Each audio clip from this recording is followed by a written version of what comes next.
Hola, ¿qué tal?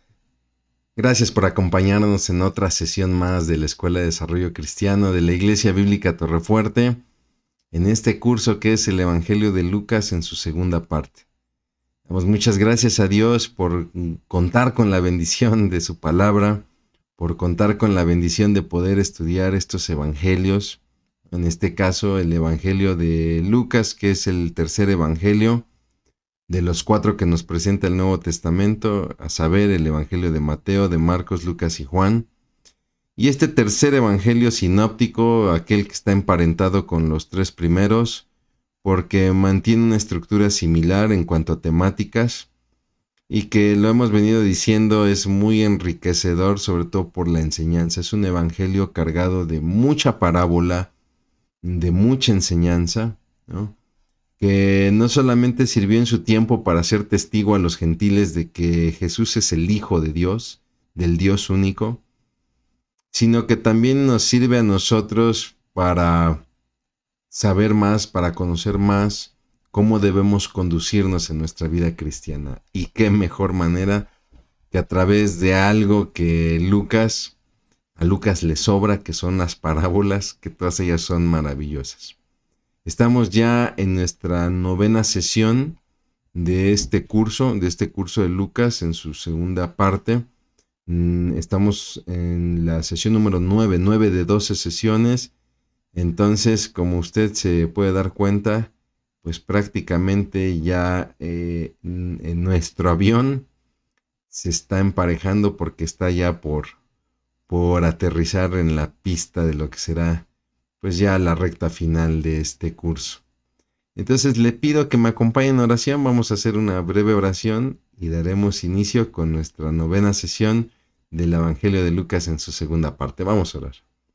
Bendito Señor, cuántas gracias te damos por la bendición, Padre, de pues acceder a tu palabra, mi Dios, de escudriñar las escrituras y poder conocer más acerca de la vida de tu Hijo Jesucristo, de nuestro Señor, el cual vive y reina, el cual ha dado su vida por nosotros y tú le has levantado de entre los muertos y ahora está reinando a la diestra de tu poder, mi Señor. Y no solamente eso, Señor, sino que vendrá pronto por tu iglesia. Y le esperamos, Dios. Y qué mejor manera de esperarle que meditando acerca de todo lo que tú has dejado para con nosotros a través de tu palabra. Ayúdanos a atesorar todo esto, Padre, en el precioso nombre de Cristo Jesús. Amén. Muy bien, pues vámonos entonces, como le decía yo, de lleno a lo que sería esta sesión, ya la número 9 de nuestro curso, el cual está basado en la obra de Alberto T. Platt, de estos comentarios de Ediciones Las Américas, ¿no? Verdadero hombre, verdadero Dios, un comentario al Evangelio de Lucas, en este caso en su segundo tomo, ¿no? En el tomo número 2, donde nos presenta Alberto T. Platt 12 capítulos que prácticamente están desarrollando el estudio de la segunda parte del Evangelio, es decir, del capítulo 12 al 24 del Evangelio de Lucas, en sus 24 capítulos. El tomo 1 de Alberto T. Platt contempla los capítulos 1 al 12, ¿no? Y los últimos versículos del 12 al 24 pues están en este segundo tomo. Noveno capítulo de este segundo tomo titulado Señales antes del fin. La sesión anterior hablamos acerca de la llegada de nuestro Señor Jesucristo a la ciudad de Jerusalén, donde se da esta famosa entrada triunfal que le decía yo, ¿no? Hay que tener mucho cuidado porque de repente nosotros entendemos la entrada triunfal como la entrada a la ciudad propiamente. De hecho, hay cuadros donde pintan al Señor Jesucristo ahí en su burrito con la gente con las palmas y ya está prácticamente adentro del templo y cosa por el estilo. No, tenemos que entender que de hecho estaba entrando a la región, ¿no? A la primera parte de la ciudad, porque todavía en esta entrada triunfal donde los líderes le cuestionan por qué la gente lo está alabando y él lo permite, se tomará el tiempo para ver la ciudad amurallada completa y entonces vendrá este famoso lamento por Jerusalén, ¿no? Eh, viene la purificación del templo y recordará que empezamos a estudiar los días de la última semana de nuestro Señor Jesucristo, un domingo donde Él tiene esta entrada triunfal y este lamento por Jerusalén. Se presenta a la sinagoga el lunes para ministrar y se topa con un bazar ahí en el atrio de los gentiles y viene lo que se conoce como la purificación del templo, donde lo que hace es prácticamente quitar a los mercaderes. ¿Quiénes eran estos mercaderes? Aquellos que vendían animalitos para el sacrificio, ¿no? ¿Por qué? Porque mucha gente establecía la ley de Moisés que todo judío en la fiesta de la Pascua debía de asistir a Sión, a Jerusalén, a la ciudad de David, esta ciudad fortificada, amurallada, al templo propiamente para presentar sus ofrendas, sus sacrificios de Pascua. Es así entonces que mucha gente, pues, que venía de muy lejos, para no llevar a sus animalitos, decidía llegar a comprarlos ahí a la ciudad, cosa que no se me hace mal, ¿no? El problema es que esta vendimia se empieza a infiltrar en el templo, ¿no? Entendería yo que fuera en las calles de la ciudad, donde yo tengo mi puesto y ahí estoy, ¿no? Llévelo, llévelo, lleve el cordero para el sacrificio, o qué sé yo, discúlpeme, no soy bueno para las ventas, pero yo entendería que ahí, pues sí, ¿no? Y sé más algo práctico, porque si yo vengo desde, por ejemplo, la región de Galilea, de la Decápolis, ¿no? O desde Fenicia, que todavía ahí había dispersión de los judíos, y todavía más lejos, créame, pero se animaban a hacer este viaje, pues obviamente llevar un animalito o podía yo ser asaltado o el animalito podía morir, etcétera. Entonces, pues sí se entiende que sea práctico llegar a la ciudad de Jerusalén y comprar este animalito para presentar el sacrificio, ¿no? Pero el problema está en que esta mercadería, esta vendimia se hace dentro del templo, ¿no? Y también están ahí los cambistas, ¿no?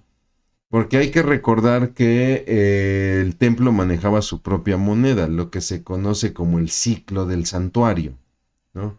Era esta moneda que era propia del templo para cuando alguien quería presentar su ofrenda, pues sí, su ofrenda. Y pues mucha gente venía con moneda extranjera, mayormente moneda romana, y esa moneda, al ser de origen pagano, al tener la imagen de César, pues no era bien recibida en el templo. Entonces existían los cambistas, una especie como de casa de cambio, donde yo te compro tus dólares, ¿no? Yo te compro tus dólares por cierta cantidad para que yo tenga mi ganancia, ¿no? Entonces yo te cambio tu dinero, ya sea que vengas con alguna moneda romana o si vienes más lejos y traes alguna moneda, pues no sé, siria, o alguna moneda de la Media, de la Persia o qué sé yo, pues yo aquí por unos centavos extra te lo cambio por el ciclo del santuario, ¿no? No solamente eso, sino que de toda esta vendimia, como sucede por ejemplo en el ambulantaje, pues siempre hay alguien detrás que les da permiso y se lleva su ganancia, que en este caso son los líderes religiosos. Claro que la purificación del templo pues va a ser un gancho al hígado para estos líderes que van a tener su ganancia de esto, ¿no? Y veíamos esta confrontación con qué autoridad haces estas cosas, ¿no? Y bueno, todo esto que vimos a detalle en la sesión pasada. Es así que llegamos al día martes, donde pues ya el Sanedrín, conformado por los sacerdotes principales, por los ancianos, gente que no se dedicaba al sacerdocio, pero que digamos que económica y socialmente estaban bien colocados, y gobernantes, pues se dan cuenta que Jesús ya se está metiendo con su bolsillo y entonces ya planean matarle.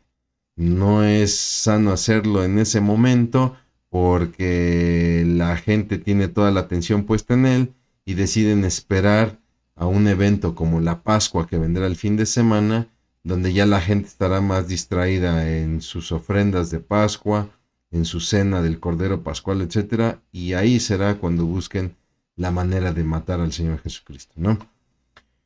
Esto se está dando un martes en el que también buscan una manera, bueno, ¿cómo matarlo? Necesitamos tenerlo prisionero, necesitamos aprenderlo. Entonces vamos a buscar alguna manera en la cual él nos dé un motivo para aprenderlo. Y entonces empiezan a mandarle personas para que le hagan preguntas al gran maestro, pero eran preguntas que llevaban la intención de hacerle caer en sus palabras y poderlo condenar. Maestro, ¿es lícito dar el impuesto a César? Bueno, si Jesús decía que no, se volvió un traidor contra Roma.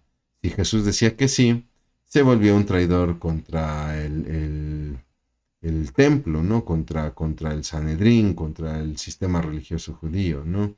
Y todos conocemos la historia de este pasaje que analizamos la sesión anterior. Digo todo esto porque lo que quiero es que sigamos ubicados en la cronología que nos está llevando Alberto T. Platt en este comentario. Es decir, seguimos en martes y ahora viene la enseñanza de las señales del fin, ¿no? Jesús está ministrando en el templo, llegan estas personas, llegan después los saduceos. Hoy hay una mujer que se casó con un hombre y este murió y entonces aplica la ley del levirato y su goel, es decir, su protector es el hermano, pues se casa con ella y este también muere y así los 7 hermanos. Y en la resurrección, pues entonces, ¿quién va a ser el mero efectivo? ¿Quién va a ser el esposo de esta mujer, no? Eso es lo que está pasando un martes en el templo, ¿no? Donde Jesús atinadamente conoce el corazón de ellos y contesta con sabiduría. Y no solamente contesta con sabiduría, sino que confronta la ignorancia, confronta el mal corazón con el que se están acercando, etcétera, ¿no? Y entonces salen del templo y a alguien, ¿no? Pues hace un elogio al templo, de lo cual Jesús tomará oportunidad para hablar de las señales del fin, las señales del final de los tiempos, que es el tema que nos ocupa en esta sesión. Entonces, vamos aquí. Las señales antes del fin, y como siempre, como lo hace Alberto T. Platt muy a su manera, ¿no? Nos comparte un versículo que se vuelve algo así como el versículo clave, ¿no? Mirad que no seáis engañados, porque vendrán muchos en mi nombre diciendo, yo soy el Cristo y el tiempo está cerca, ¿no? Y creo que usted y yo lo hemos percibido, ¿no? ¿Cuántas personas no se han levantado para decir que son el enviado, el Mesías? Tenemos por ahí la historia de los 80s, los 90s, si no mal recuerdo, en la ciudad de Waco, en Texas, donde alguien se proclamó el Cristo y dijo que venía por los suyos y se suicidó con cientos de personas. Y esta historia que le estoy diciendo, que yo sé que para muchos es, ay hermano, ¿cómo crees? Eso es absurdo. Se sorprendería de ver cuántas personas han caído en esta mentira, ¿no? O esto de que el tiempo está cerca. Precisamente navegaba yo apenas en internet porque estaba yo siguiendo la trayectoria de un huracán muy fuerte que iba a entrar a nuestro país, y entonces por ahí me topé con un video que decía: las 5 señales del fin del mundo se han cumplido, estamos ya en el fin del mundo, ¿no? La verdad ni me tomé el tiempo para abrir el video, no me interesó. ¿Por qué? Porque vendrán muchos en mi nombre diciendo yo soy el Cristo y el tiempo está cerca. No, Jesús fue muy claro, ¿no? Jesús fue muy claro en las señales y las vamos a ir viendo ahorita que vayamos desglosando el tema. Le repito, esto se da porque salen del templo.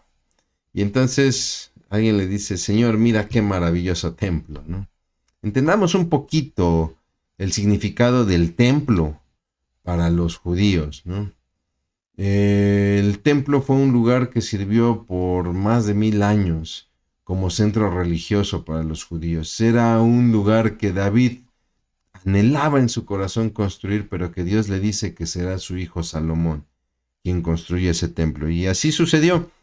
Salomón construye el templo, el cual pues será destruido cuando Jerusalén sea sitiada ahí en el 587 a.C. Y vendrá la toma de Jerusalén en el 586, en donde se da el famoso cautiverio babilónico, donde ya Nabucodonosor logra penetrar la ciudad de Jerusalén y esta es destruida, y con ella el templo. El templo es destruido y es saqueado.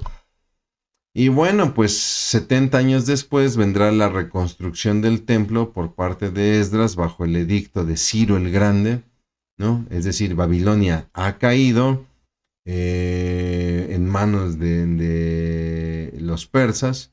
Y entonces Ciro, rey de Persia, establece que todas las personas que habían sido llevadas cautivas regresen a sus lugares. ¿Por qué? Porque Ciro entiende que la economía se va a fortalecer en la medida en que se reactiven las ciudades. Es decir, Nabucodonosor, rey de Babilonia, decía, yo voy a conquistar ciudades y me voy a llevar a las personas, las voy a sacar de sus ciudades, porque si las dejo ahí, estos van a armarme una revolución y voy a tener un golpe de estado. Y entonces la estrategia de Ciro era que, de Nabucodonosor era que ciudad que conquistaba, ciudad que llevaba a sus habitantes cautivos, los movía a otros lugares, ¿no? Algo similar, discúlpeme usted la comparación es boba, pero téngame usted paciencia. Es algo similar como uno cuando es docente y de repente llega a clase por primera vez y tienes ahí a unos chamacos latosos y saber tú te vas a cambiar de lugar, tú vete para allá, tú vete para allá y tú vete para allá, porque ustedes juntos son peligrosos, ¿no? Digamos que es una situación similar en la que Nabucodonosor entiende, si yo conquisto este pueblo y será cuestión de tiempo para que estos busquen nuevamente su independencia, mejor los muevo del lugar. Para Ciro la ideología es diferente, ¿no? Para Ciro es, ok, saco a la gente de su lugar y muchas de estas ciudades pues simplemente se cayeron, ¿no? El caso de Jerusalén, Jerusalén fue un territorio que quedó desolado por mucho tiempo. Y entonces Ciro el Grande pensaba, pues es una economía que tengo parada. Mejor voy a regresar a la gente a sus lugares y que vuelvan a reactivar la economía de esas ciudades. Y entonces él proclama el edicto en el cual ordena que los judíos regresen a reconstruir la ciudad y obviamente el templo. Un templo que será profanado por un ser terrible, Antíoco Epífanes IV, que en el 168 a.C. entrará al templo, se sentará delante del arca en el lugar santísimo y ahí ofrecerá sacrificio autonombrándose el Dios. Es lo que se conoce como la abominación desoladora, de la cual había mencionado Daniel. Aunque tenemos que entender que hay otra abominación desoladora que vendrá con la gran tribulación en los tiempos del Apocalipsis, ¿no? Pero a este hombre se le ocurre ofrecer sacrificio ahí en el lugar santísimo, nombrándose Dios, y sobre todo se le ocurre ofrecer como sacrificio un cerdo, ¿no? Un puerco que es un animalito, pues tenido por inmundo para los judíos. Imagínense lo que significó para un judío que un extranjero se proclamara a Dios, se metiera al lugar santísimo, se proclamara a Dios y ofreciera como sacrificio pues a un cerdo, ¿no? Bueno, después Herodes va a reconstruir este templo, lo va a extender, expandir y obviamente lo va a embellecer, ¿no? Y es este templo al cual se refieren los discípulos cuando dice, Señor, ya viste qué gran templo, o sea, qué gran templo nos heredó el buen Herodes, ¿no? Herodes va a reconstruir este templo por ahí del 12 antes de Cristo, ¿no? Años más, años menos. Y este templo será destruido por los romanos en el 70 después de Cristo, ¿no? Este templo que Herodes va a engrandecer, que va a extender y que le va a construir más torres, más murallas, etcétera, y que los griegos de la época llegaron a denominar, los griegos no, perdón, los romanos de la época llegaron a denominar como una de las 7 maravillas del mundo, en este caso el mundo antiguo, ¿no? Sí nos deja ver que era un gran palacio, era un gran templo. Bueno, pues en el año 70 después de Cristo, ya nuestro Señor Jesucristo había sido crucificado, ha resucitado y ha ascendido al cielo. Ya estamos hablando de que inclusive Pedro, Pablo han sido ya ejecutados, ¿no? Juan ya está en la isla de Patmos. Pues resulta que Nerón, emperador, bueno, más bien dicho, César de Roma, pues tiene unos problemas internos y entonces en su locura decide incendiar la ciudad de Roma y culpar a los cristianos. Y entonces es que manda a Tito, a este capitán, a destruir la ciudad de Jerusalén, y entre esta destrucción pues se da la destrucción del templo, ¿no? Lo destruye por completo y de hecho lo, lo saquea, saca las cosas del templo. Ahorita va a ver usted una imagen de este bajorrelieve muy famoso que está en un templo de Tito que conmemora el saqueo y la destrucción del templo de Jerusalén. Un templo que, si bien es cierto, contaba con muchos líderes hipócritas, muchos líderes religiosos hipócritas, los cuales Jesús confrontó.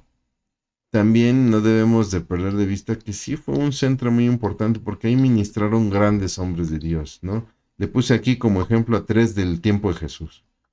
Zacarías, ¿no? Que es el padre de Juan el Bautista, que dice la palabra que era un hombre temeroso de Dios, de la escuela se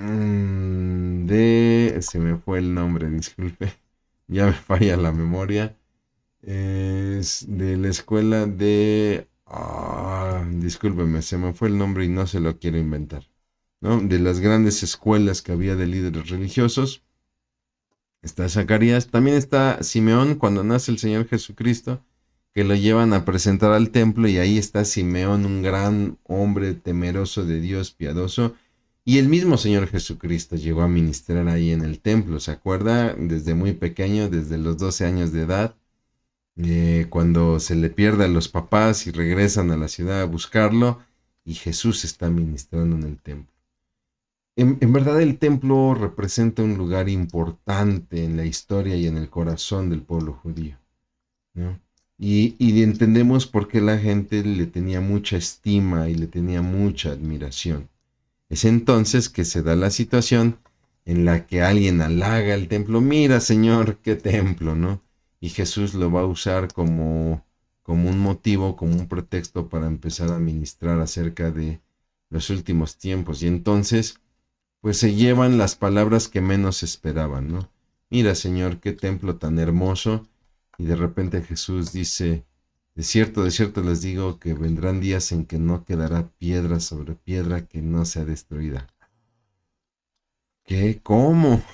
¿Cómo va a ser posible? El templo, este lugar de adoración donde tú has ministrado, se imagina el golpe anímico, el golpe emotivo para los que escucharon estas palabras.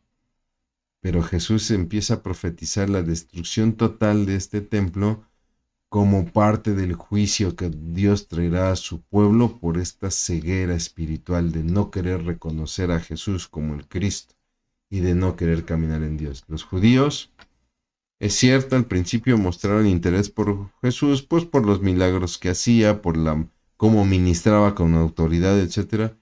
Pero al final nunca terminaron aceptándole como Mesías. Prefirieron abrazar el viejo sistema religioso, y los discípulos lo van a entender, ¿eh? Los discípulos van a entender esto, van a entender que sí, que le están rechazando, que la gente lo movía más el hambre, lo movía más el interés, lo movía más el pensar que era un libertador de Roma, y entonces entienden este juicio que vendrá de parte de Dios en la destrucción, vista en la destrucción del templo, ¿no?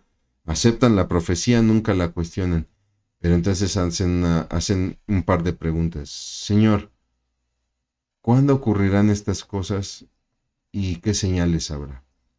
¿No? De repente he escuchado a personas que dicen, a ver, ¿por qué hay molestia en contra de los fariseos que dicen, danos una señal, ¿no? Y aquí los discípulos están también pidiendo una señal, ¿no? Vamos a ver al final la gran diferencia. Yo sé que muchos de ustedes la saben, la entienden, pero vamos a ver al final la gran diferencia entre una señal que piden los fariseos, los líderes religiosos, y esta señal o estas señales que están pidiendo los discípulos.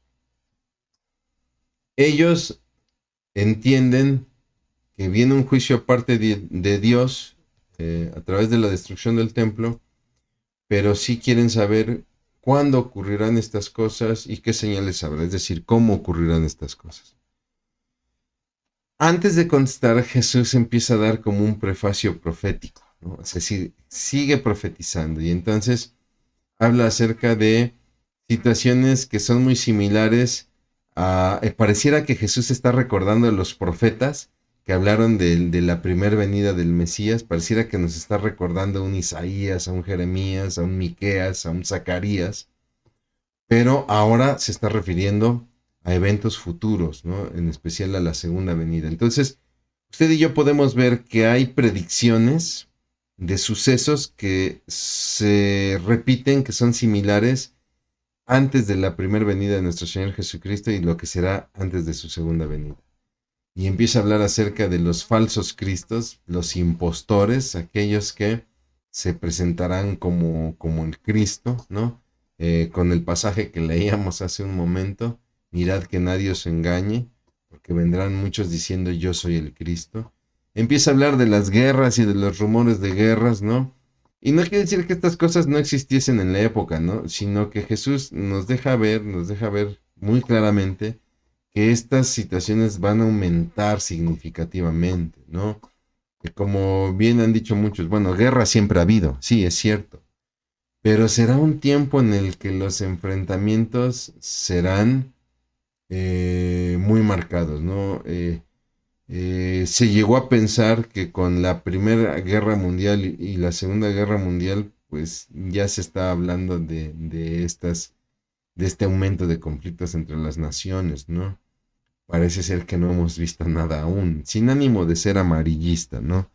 Sin ánimo de ser pues no sé si existe el término espectacularista, ¿no? De movernos por el espectáculo y el sensacionalismo, ¿no? Pero en realidad, pareciera por el pasado y por lo que vivimos en el presente que las guerras mundiales no son todavía el índice que Jesús marcaba en estas guerras y rumores de guerra, ¿no? También habla de las persecuciones, una muestra de lo que le espera a un verdadero seguidor de Cristo.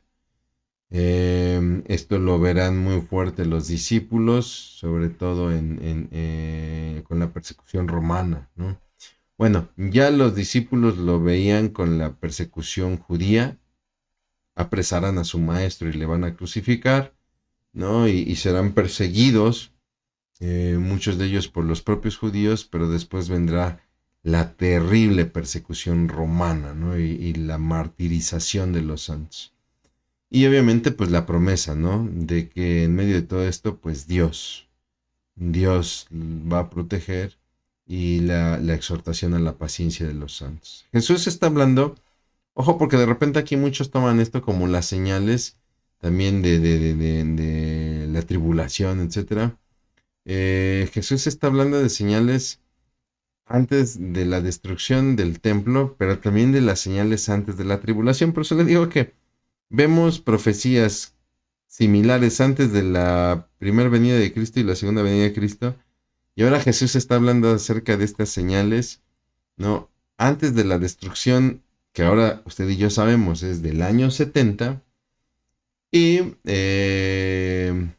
también se replican antes de la gran tribulación que maneja el Apocalipsis. Recuerde usted que cuando hablamos de profecía, hablamos de una situación muy particular, muy propia de la profecía bíblica que se llama escorzo. ¿Qué es el escorzo? El escorzo, recuerde usted que es un fenómeno que se da en perspectiva, ¿no? Donde yo puedo mirar los objetos de frente y simplemente yo veo que los objetos se contraponen unos a otros, pero que en realidad no estoy consciente de la distancia que hay entre ellos, ¿no? Déjeme, le pongo un ejemplo con mis libros que tengo aquí. Aquí tengo mis comentarios bíblicos. Cuando yo hago esto, por ejemplo, cuando yo hago esto, sí percibo que este libro está detrás de este libro, pero en realidad pareciera que están pegados, pero en realidad existe esta distancia, ¿no? Cuando yo lo veo de esta manera, pareciera que están así pegaditos, pero no, en realidad hay una distancia entre ellos. Esto es lo que se conoce como un escorzo, ¿no? Es una técnica que se da mucho, por ejemplo, en la pintura, sobre todo en la pintura de paisajes, donde yo, no sé, ilustro unas montañas, ¿no? Y tenemos montañas más altas, otras más pequeñas, que pareciera que están juntas, pero que ya cuando viajamos nos damos cuenta que la separación entre ambas pues, es mucha. Lo vemos mucho en la sierra, en nuestro país, ¿no? En los volcanes, etcétera.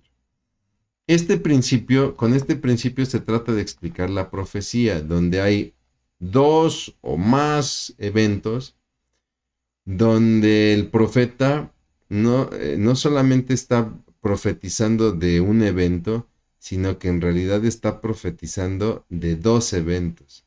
Lo que pasa es que los dos eventos a veces están muy distanciados. Y muchas profecías hablan acerca de la primer venida del Señor Jesucristo, pero también hablan de la segunda venida del Señor Jesucristo.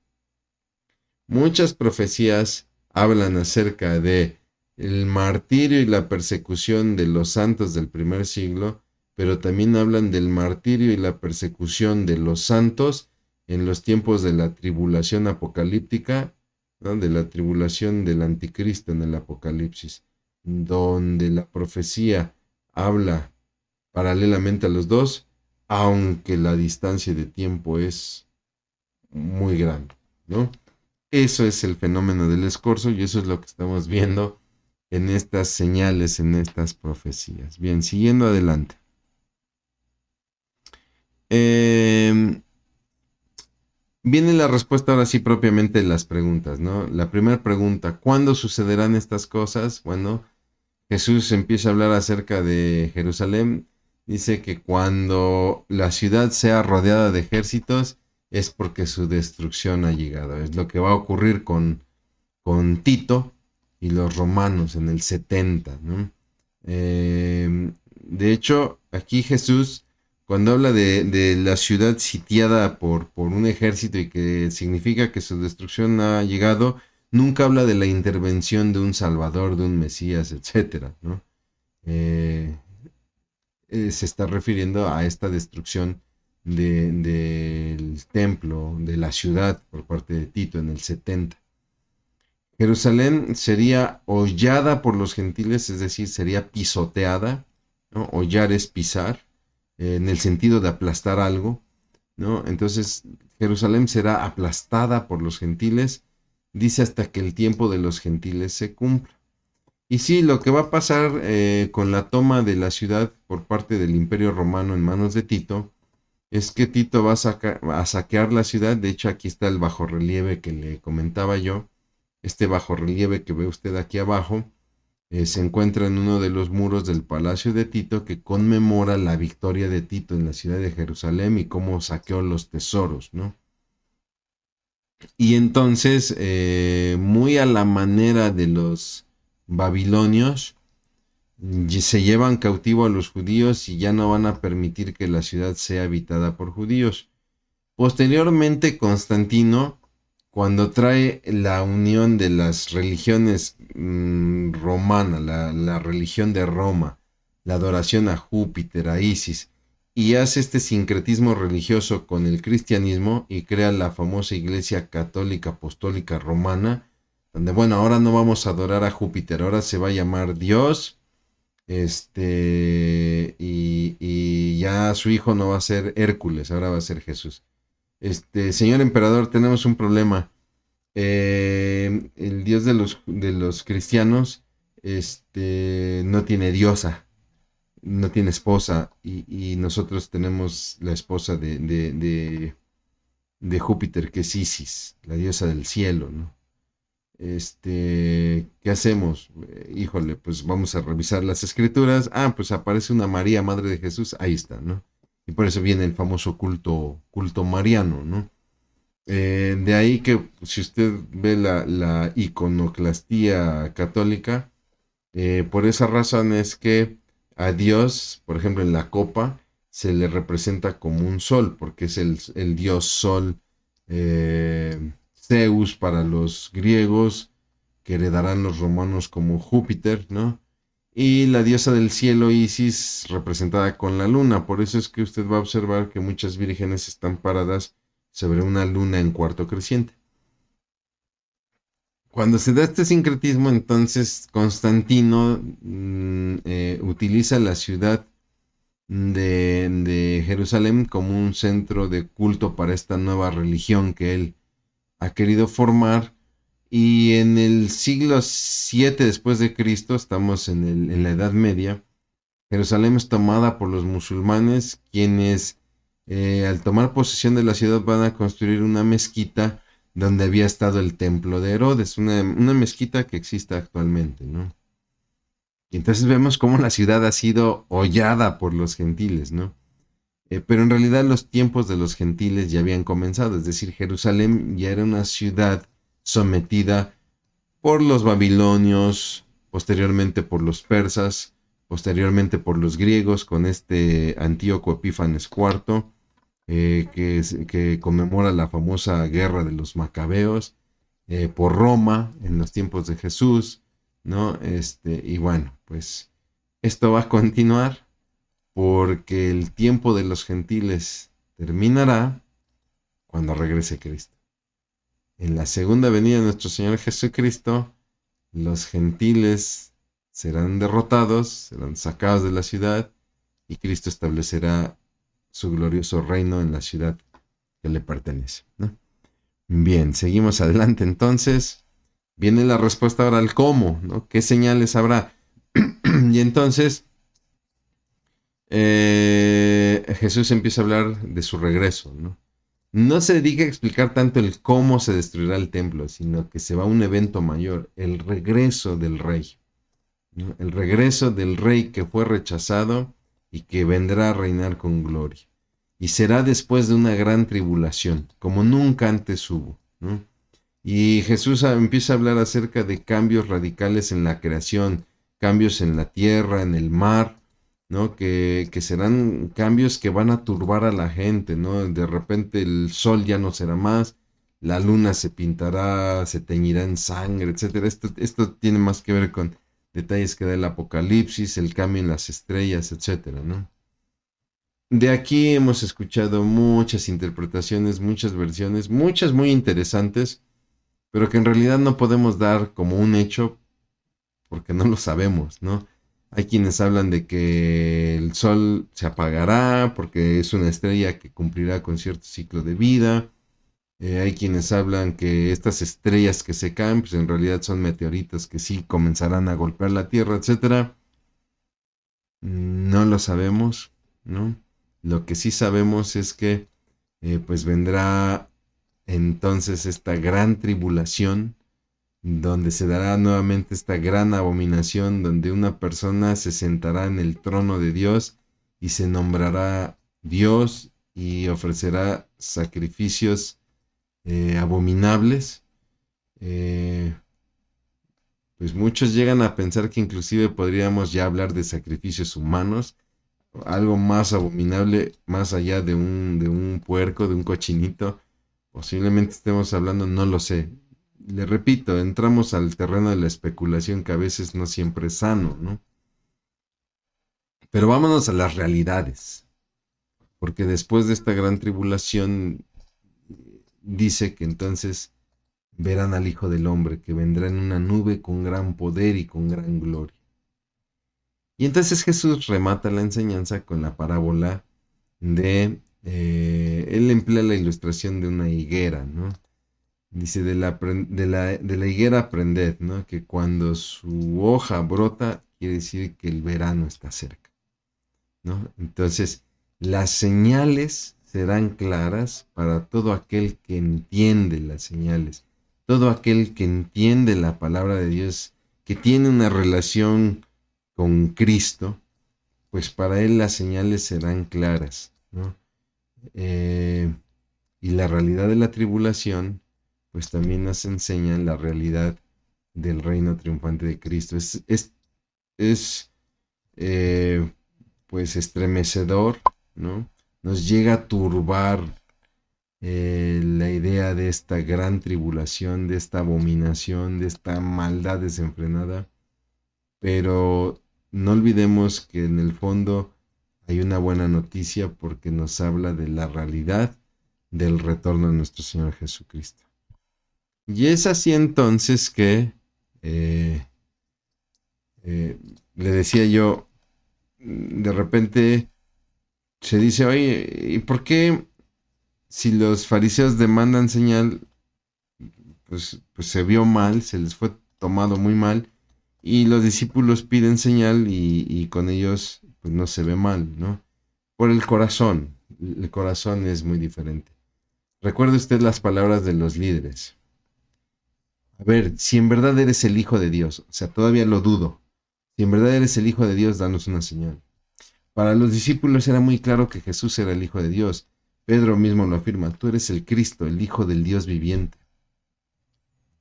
Entonces, usted y yo tenemos señales para estar preparados para recibir a Jesús, ¿no? Nosotros no estamos pidiendo señales para ver si Jesús es el bueno. Todavía Juan el Bautista llegó a preguntar, manda a sus discípulos, pregúntenle a Jesús si Él es el que había de venir o aún hemos de esperar a otros. Jesús le dice, vean las señales, vean todo lo que estoy haciendo y esa será la respuesta. Y a Juan le queda muy claro. Para todos aquellos que caminamos en Cristo, pues es muy claro que Jesús es el Cristo, es el Hijo de Dios. Y entonces las señales tienen otro propósito, ¿no? Jesús compartió las señales a sus discípulos para que estos no carguen con el afán de la vida y no se estén afanando por las riquezas y por todo lo que esta vida ofrece. Y eso tiene que suceder con nosotros. El propósito de las señales no es... el propósito de las señales es para que nadie sea sorprendido en el regreso de Cristo, ¿no? Sino que así como podemos ver las hojas de los árboles y saber que el verano está cerca, todas estas señales que el Señor Jesucristo habló sean claras para nosotros y entendamos que nuestro Señor viene. El propósito de las señales es que es un llamado a velar, esperando el regreso de nuestro Señor. ¿Y cómo lo hacemos? Orando en todo tiempo. Y es un llamado a escapar de todo lo que va a suceder y poder estar de pie frente al Hijo del Hombre. Las señales son un llamado para que usted y yo, como dice ahí en Lucas, podamos estar de pie delante del Señor Jesucristo, ser tenidos por dignos para escapar de todas estas tribulaciones y poder estar de pie frente al Hijo del Hombre. Mi hermano, mi hermana, para terminar, unas preguntas de reflexión. ¿Tiene usted claro en su mente todas las señales que anunciarán el regreso de Cristo? Porque de repente platicas con personas y de repente te dicen, no, sí, es que ya Cristo viene pronto porque como su palabra dice, pues el amor de muchos se resfriará. Pero ¿entendemos realmente a qué se refiere esto? Se refiere a la maldad, hermano. Bueno, maldad siempre ha habido y maldad muy severa. Le pongo este ejemplo. El famoso toro de Falaris. Falaris es una ciudad donde su gobernante manda hacer un toro de metal hueco. Era un toro de bronce, si no me equivoco, hueco, donde se abría de un costado, ¿no? Y se ponía a calentar al rojo vivo. Y entonces se echaban personas vivas adentro de él, ¿no? Para que se quemaran ahí dentro. Y entonces la persona al quemarse se echaba desnudo, ¿no? Al quemarse en este hierro hirviendo, se empezara a mover, empezara a gritar y diera la impresión de que el toro está vivo y está bufando.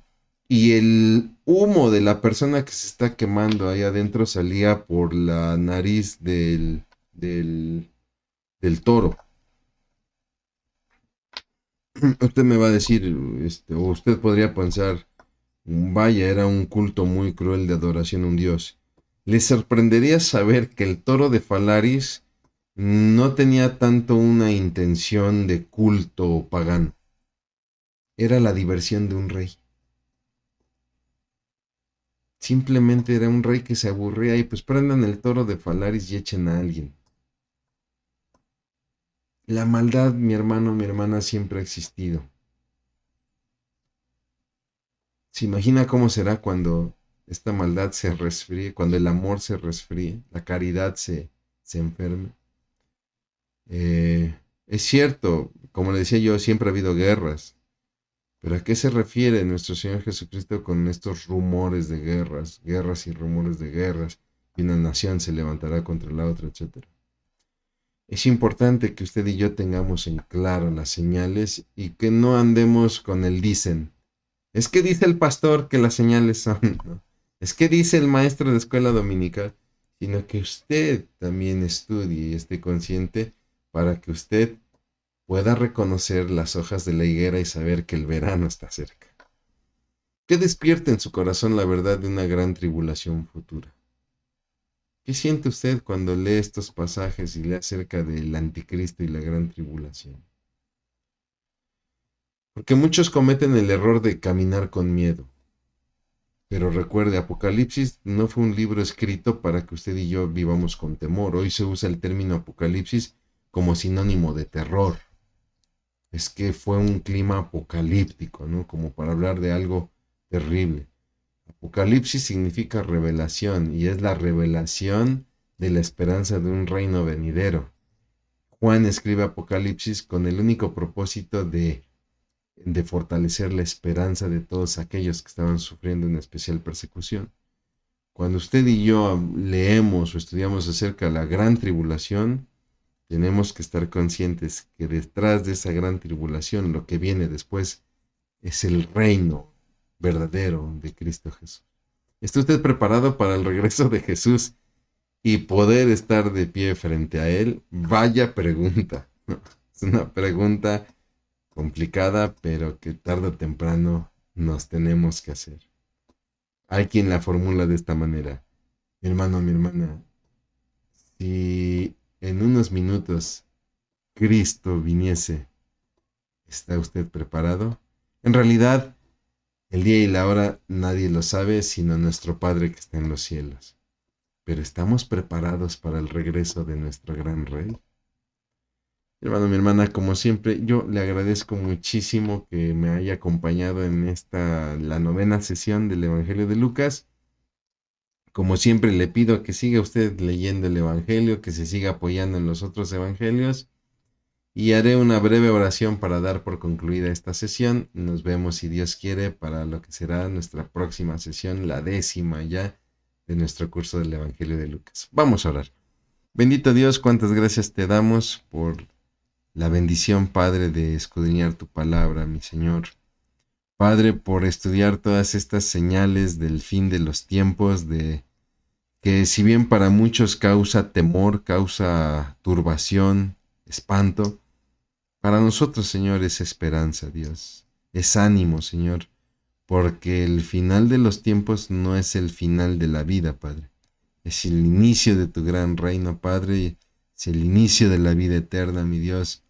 Es el inicio, Padre, Señor, de aquel plan que tú habías diseñado, Padre, primeramente para con nosotros, mi Dios. Señor, ayúdanos a ser dignos, Padre, de sobrepasar todas estas cosas y poder estar de pie delante del Hijo del Hombre. Te lo pedimos encarecidamente en Cristo Jesús. Mi hermano, mi hermana, yo le agradezco mucho. Que Dios le bendiga.